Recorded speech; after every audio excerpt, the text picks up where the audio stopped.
Frammistaðan í fyrri hálfleik sérstaklega eins og besta í sumar eða hvað? Já, frammistaðan í fyrri hálfleik var mjög góð sóknarlega.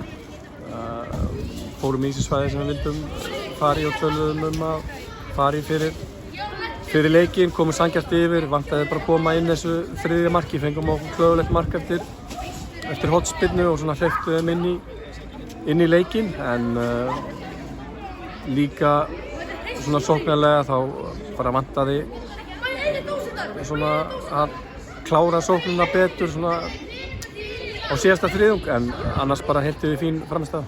Kláraði leik bara fagmannlega í seinni hálfleik?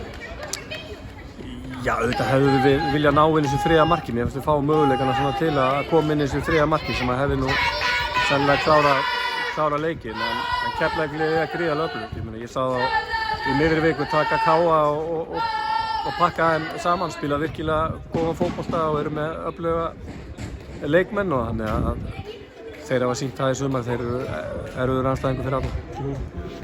Mikil spenna á toppnum, eru þið varfið það? Nei, ég meina það er bara að halda áfram, og þetta var einn leikur, og næst er bara hörkuleikur á móti Víking á sunnudaginn, og við þurfum að vanda til verksins þar. Takk. Sömuleiðis.